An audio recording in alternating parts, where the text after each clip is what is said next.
आज हम लोग महत्वपूर्ण टॉपिक पर चर्चा करने वाले हैं। जैसे खतियान में उर्दू अरबी शब्दों का अर्थ क्या है। जो भी कागज़ हो, जो दस्तावेज है, कैथी लिपि में लिखा हुआ है, अगर उर्दू में है या अरबी में है, उसका क्या शब्द का अर्थ है उसको समझेंगे। इसको ध्यान से समझना है। कहीं भी कोई भी अगर पुराना से पुराना अगर खतियान या कागज़ पढ़ते हैं, उसमें उर्दू में या अरबी में कोई शब्द लिखा हुआ है, उसका क्या अर्थ है उसको समझना है। तो सबसे पहले है जैसे दस्तावेज। दस्तावेज का अर्थ होता है जैसे संबंधित कागज। कोई भी दस्तावेज का मतलब हो गया कि कागज आपका ज़मीन का दस्तावेज, मतलब ज़मीन का कागज हो गया। इसका माने हो गया दस्तावेज का संबंधित कागज। संबंधित कागज, इसको लिख सकते हैं कागज। दूसरा है मौजा। मौजा किसको कहा जाता है? तो मौजा होता है गांव। मौजा का मतलब हो गया गांव। इसका कैथी लिपि में इसका अर्थ हो गया, जैसे उर्दू अरबी फारसी कुछ भी रहे, उसमें मौजा अगर लिखा हुआ है उसका अर्थ होता है गांव। उसके बाद है खसरा नंबर। खेत का नंबर, प्लॉट नंबर जिसको कहते हैं, खेसरा नंबर, यही हो गया इसका खेत का नंबर। खेत का नंबर, जैसे खाता होता है, खेसरा होता है, खेत का जो नंबर होता है वही होता है खसरा नंबर। उसके बाद रकवा। रकवा हो गया उसका एरिया। एरिया क्षेत्रफल, जैसे वो कितना डिसमिल है, 10 डिसमिल है, 20 डिसमिल है, उसमें जो क्षेत्रफल रहता है पूरे खेत का वो एरिया हो गया। इसको एरिया या क्षेत्रफल। उसके बाद है सजरा नसब। सजरा नसब होता है भूमि मालिक की वंशावली। ये होता है भूमि मालिक की वंशावली। वंशावली, अगर सजरा नसब लिखा हुआ है उसमें मतलब वंशावली उसमें जो रहेगा दिया हुआ उसका है। वीडियो अगर समझ में आएगा तो लाइक कीजिएगा, सब्सक्राइब कीजिएगा, शेयर कीजिएगा। लास्ट तक वीडियो देखना है। इसमें बहुत सारे जो भी A to Z खतियान में उर्दू अरबी फारसी के शब्द का अर्थ आपको इसमें मिल जाएगा। उसके बाद खुर्द है। खुर्द का मतलब होता है छोटा। खुर्द का माने होता है छोटा। बुजुर्ग मतलब बड़ा, जैसे कहता है ना बुजुर्ग आदमी है, मतलब बड़ा आदमी है, तो बुजुर्ग का मतलब हो गया बड़ा। और लाल किताब, ये जैसे संपूर्ण लाल किताब होता है, जैसे कर्मचारी ये सब के पास रहता है, लाल कपड़ा में या लाल कागज में लिखा हुआ रहता है। ये भूमि का संपूर्ण विवरण उसमें रहता है दिया हुआ। ये लाल किताब का मतलब हो गया, इसको लिख सकते हैं हम लोग, गांव की भूमि, या गांव की भूमि या शहर की भूमि का भी का संपूर्ण विवरण। विवरण हो जाएगा इसमें, देने वाली पुस्तक या संपूर्ण विवरण वाली पुस्तक। वाली पुस्तक, पुस्तक या कॉपी कुछ भी कह सकते हैं। उसके बाद पैमाइश।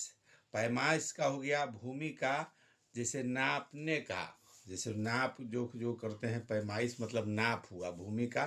नापना भी कह सकते हैं इसको, भूमि को, भूमि को नापना, पैमाइश। और भी देखते हैं। उसके बाद समझते हैं गज। गज किसको कहा जाता है? तो गज जो है आपको भूमि नापने का मात्रक है। गज जैसे फीटा मीटर गज होता है, तो ये भूमि मापने का गज जो है, इसको लिख सकते हैं हम लोग भूमि, जैसे नापना हुआ भूमि का नापना, भूमि नापने का मात्रक भी इसको गज को भूमि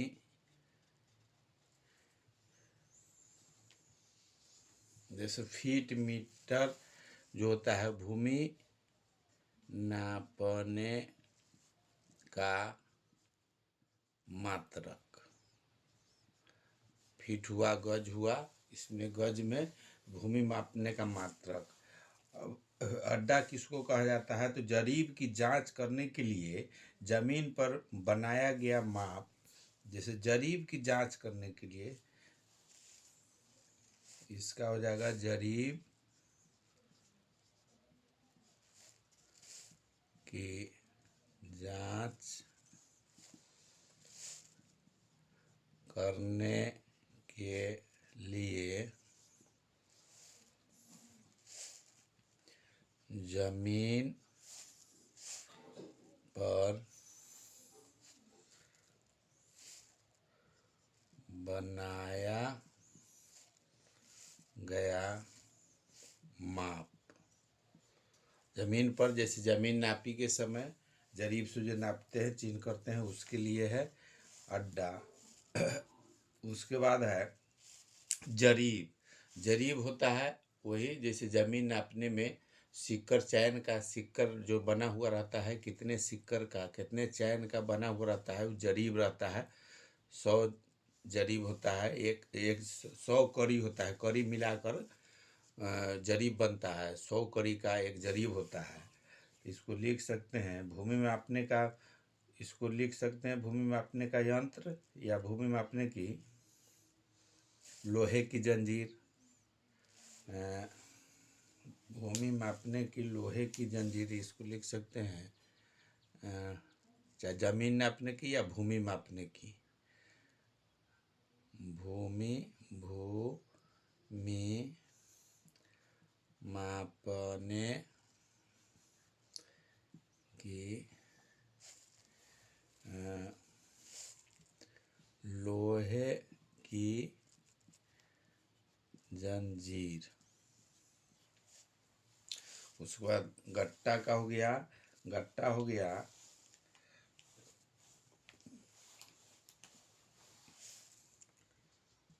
57.157 इंच जरीब का 10वां भाग गट्टा। उसके बाद क्रम जो है, क्रम है 66 इंच। 66 इंच 66 इंच लंबा जरीब का 10वां भाग।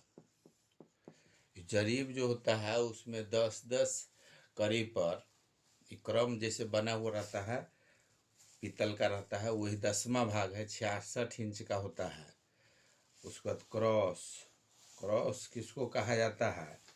क्रॉस कहा जाता है लम्ब डालने के लिए लकड़ी का यंत्र रहता है, क्रॉस टाइप के। आपको इसको लिख सकते हैं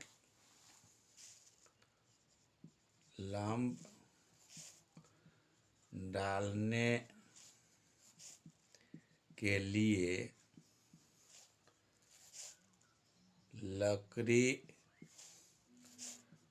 का यंत्र। उसके बाद झंडी। झंडी होता है जैसे जमीन नापने के समय लाइन सीध करने के लिए झंडा होता है। 12 फुट बांस का, जैसे लंबा बांस रहता है, उसमें झंडा टांगा हुआ रहता है लाइन सीधा करने के लिए। जैसे पत्थर या कहीं से लाइन सीध में देखना है, आरी सीधा देखना है, उसके लिए तो इसको लिख सकते हैं हम लोग लाइन सीधाई के लिए 12 फुट का बांस। उसके बाद मसाबी होता है मोटे कागज पर खेतों की सीमाओं को दर्शाने वाला नक्शा जैसे होता है, उसको मसाबी कहा जाता है। मसावी हो जाएगा मोटे कागज पर खेतों की सीमाओं को, मोटे कागज पर खेतों की सीमाओं को दर्शाने वाला नक्शा, दर्शाने वाला नक्शा।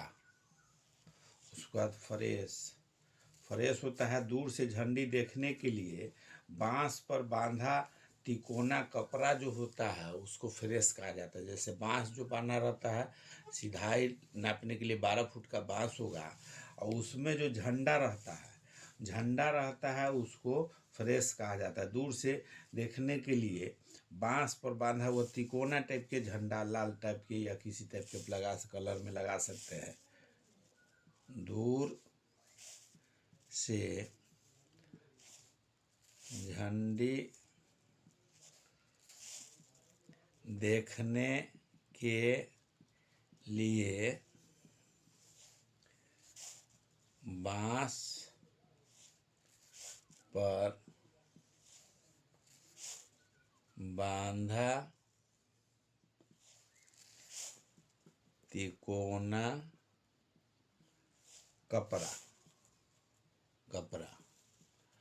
कपड़ा जो बांधा हुआ रहता है उसको फ्रेस कहा जाता है। उसके बाद आता है सुए। सुए होता है 1 फुट का सरिया, लोहा का होता है। जैसे 1 फुट का सरिया, 1 फुट का सरिया। उसके बाद है पैमाना पीतल। ये मसावी बनाने के लिए पीतल का बना हुआ इंच जो रहता है उसी को, इसको लिख सकते हैं। मसावी बनाने के लिए पीतल का बना हुआ इंच, पीतल का बना हुआ इंच जो होता है, पैमाना पीतल जो होगा। मसावी बनाने के लिए पीतल का बना इंच, पीतल का बना इंच जो होगा उसको पैमाना पीतल कहा जाता है। उसके बाद है सजरा। सजरा हो गया खेतों की सीमाओं दर्शाने वाला नक्शा जो है, खेतों की सीमाओं दर्शाने वाला नक्शा। खेतों की सीमाओं या सीमाएं भी, इसको सीमाएं लिख देंगे। खेतों की सीमाएं दर्शाने वाला नक्शा। उसके बाद है सजरा किश्तवाड़। सजरा किश्तवाड़ है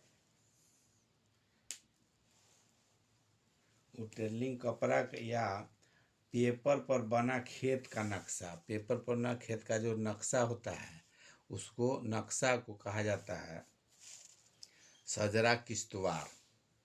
इस पर कपड़ा पर भी रह सकता है या पेपर पर बना खेत का नक्शा। उसके बाद है सजरा पर्चा। सजरा पर्चा हुआ कपड़े पर बना खेतों का नक्शा अगर होगा तो उसको, कपड़े पर अगर बना हुआ होगा, कपड़े पर बना खेतों का नक्शा। उसके बाद है जमीन सफावार। जमीन सफावार होता है खेतों का पृष्ठवार जोर। ये सारा जो हम लोग देख रहे हैं, ये उर्दू, फारसी, अरबी में, कैथी लिपि में, जो खतियान में कहीं भी आपको जो शब्द लिखा हुआ है उसका मीनिंग है। अगर पढ़ते हैं तो इस तरह से इसको समझना है। वीडियो अगर अच्छा लगेगा तो लाइक कीजिएगा, सब्सक्राइब कीजिएगा, शेयर कीजिएगा, वीडियो लास्ट तक देखिएगा। जो भी A to Z जो भी होगा कोशिश करेंगे जहाँ तक सबका होगा मीनिंग आपको बताएं। तो इसमें है जमीन सफावार। जमीन सफावार होता है खेतों का पृष्ठवार जोड़। खेतों का पृष्ठवार जोड़। उसके बाद होता है गोसा। गोसा होता है खेत का हिस्सा। गोसा हो गया, उसका माने हुआ खेत, खेत का हिस्सा, खेत का, चाहे खेतों का हिस्सा, हिस्सा। उसके बाद है ततिमा। ततिमा होता है खेत का बांटा गया भाग। खेत का बांटा गया भाग। उसके बाद है चाहराम। चाहराम है पैदावार का 1/4 भाग। चाहराम का मतलब हो गया पैदावार जो भी उपजा होगा उसका 1/4 भाग, 1/4 भाग, मतलब पैदावार का 1/4 भाग। उसके बाद 3 चाहराम। 3 चाहराम का मतलब पैदावार का 3/4 भाग, तीन का चौथाई भाग। ये 3 चाहराम का मतलब हो गया पैदावार का 3/4 भाग।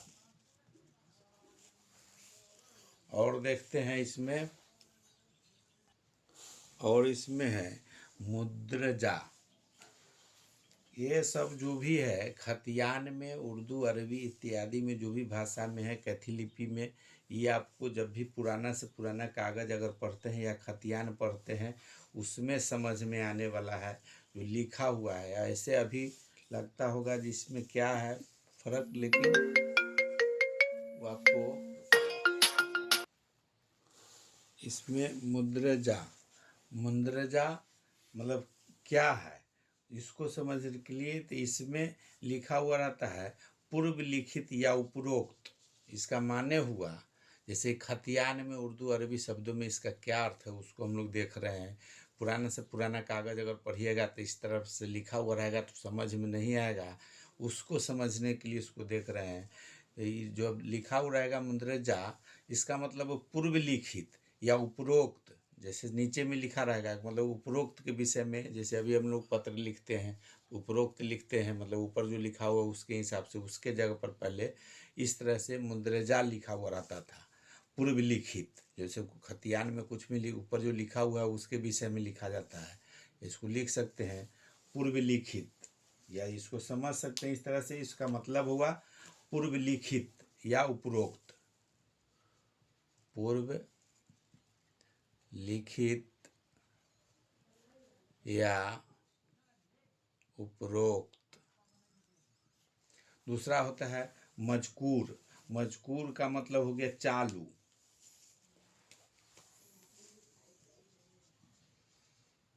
चालू।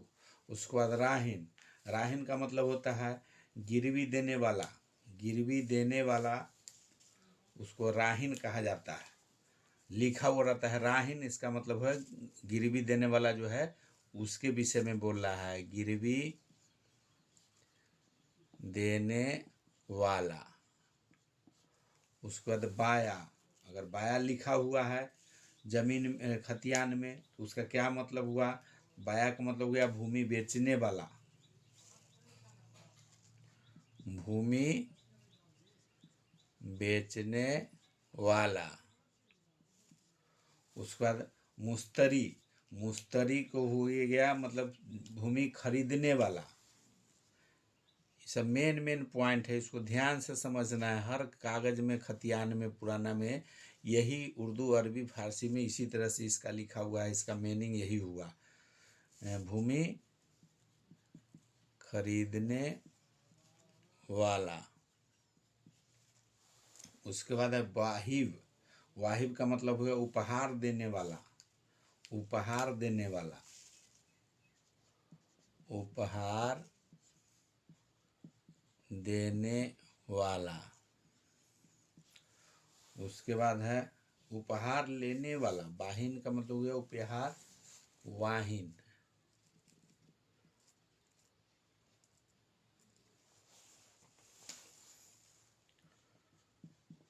लेने वाला। उसके बाद है वाहिब, इसमें हो गया वाहिब मतलब हो गया उपहार देने वाला। मोहबैला मतलब हो गया उपहार लेने वाला, लेने वाला हो गया। देही नदा का मतलब हो गया देने वाला। देही नदा मतलब देने वाला, देने वाला। और गेरी नदा का मतलब हो गया, गेरी नदा, इसका माने होता है लेने वाला, लेने वाला। इस तरह से आपको खतियान में, कैथी में, उर्दू, फारसी, अरबी भाषा का मीनिंग है। इसमें और बहुत सारे हैं। कोशिश किए हैं जहाँ तक कि इसको देखिए, जो हर खतियान में आपको मिलेगा उसका मीनिंग क्या है। इसको ध्यान से अगर 2 बार 3 बार अगर देख लेते हैं, कोई भी खतियान पढ़ते हैं उसमें आपको आसानी होगा समझने में। 2 बार 3 बार अगर देखते हैं। वीडियो अगर अच्छा लगे तो लाइक कीजिए, सब्सक्राइब कीजिए, शेयर कीजिए। और भी जो भी है ज़मीन सर्वे या नापी का, मेरे चैनल पर आपको वीडियो देखने के लिए मिलेगा।